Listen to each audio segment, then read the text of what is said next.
Sir बताएं, market में हमारे मार्केट में बड़े डेटा क्या दिखे? देखिए, पहले तो ये कि निफ्टी और बैंक निफ्टी पिछले शुक्रवार को लगातार दूसरे हफ्ते पॉजिटिव बंद हुए हैं। तो 2 हफ्ते से भारतीय बाजार पॉजिटिव है। पिछले हफ्ते निफ्टी बढ़ा 1.5% और पूरे ग्लोबल मार्केट्स में we are one of the best performer, second best performer रहे कोरिया के बाद, विच इज़ गुड। हो सकता है इसलिए भी कि हम जल्दी बंद हो गए। अगर शुक्रवार की अमेरिका की गिरावट अगर हम हमारे मार्केट के वक्त आ गई होती तो शायद हम इतना मजबूत नहीं होते। तो 1.5% की तेजी, लेकिन जो डेटा है वो डेटा ये है कि दुनिया भर के बाजारों में हम सबसे बढ़िया रहे हैं, सेकंड बेस्ट रहे हैं। 13 दिनों की ऊंचाइयों पर जाकर निफ्टी बंद होता दिखा है 25,200 के ऊपर। पिछले 3 दिनों से 25,200 25,220 के आसपास जाकर मार्केट अटक रहा था। फाइनली शुक्रवार को एक अच्छा ब्रेकआउट देकर 25,285 के ऊपर हम बंद हुए हैं। 2 महीनों की ऊंचाइयों पर बैंक निफ्टी भी पहुंच चुका है। 56,760 का इंट्राडे में हमने लेवल छुआ है। क्लोजिंग भी 56,600 के आसपास की बढ़िया हुई है। मिड कैप इंडेक्स 12 दिन की ऊंचाइयों पर है। स्मॉल कैप इंडेक्स 10 दिन की ऊंचाइयों पर है। और सबसे बढ़िया बात मिड कैप इंडेक्स में जो मुझे दिख रही, सारे इंडाइसेस में ये सबसे मजबूत दिख रहा है, वो इसलिए कि लगातार 7वें दिन मिड कैप इंडेक्स ने हायर हाई हायर लो बनाया है। यानी कि ब्रॉडर मार्केट में, स्पेशली मिड कैप में अच्छी मजबूती का माहौल है। नतीजों के सीजन शुरू होने के पहले यहाँ पर चुनिंदा मिड कैप्स में जो खरीदारी आती दिख रही है वो कॉन्फिडेंस बढ़ाने वाली है। अब ये स्टॉक्स में से बहुत ज़्यादा एक्शन है, लेकिन टीसीएस के नतीजों के हफ्ते में, जो पिछला हफ्ता था, इसमें आईटी इंडेक्स सबसे बेस्ट परफॉर्मर रहा है। पिछले हफ्ते 5% बढ़ा है और निफ्टी की 1.5% की मजबूती में काफ़ी कुछ योगदान आईटी इंडेक्स का रहा है।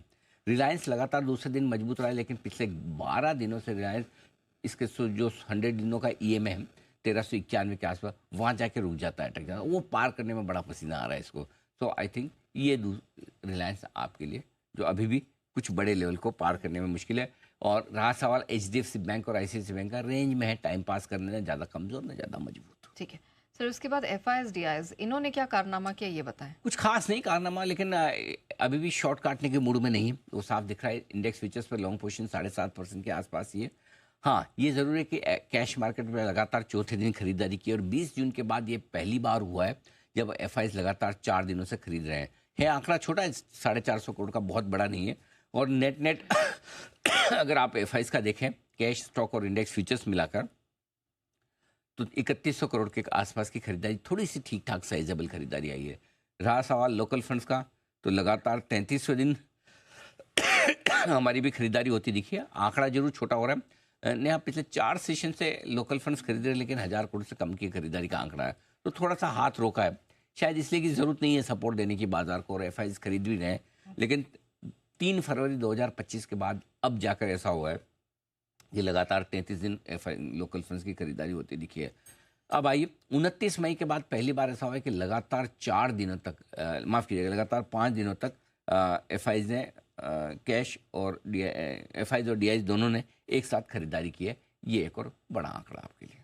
ऑलराइट, चलिए अब बढ़ते हैं ग्लोबल डेटा की तरफ। सर यहाँ पर भी काफ़ी कुछ एक्शन हुआ है फ्राइडे को, वो बताएं सर।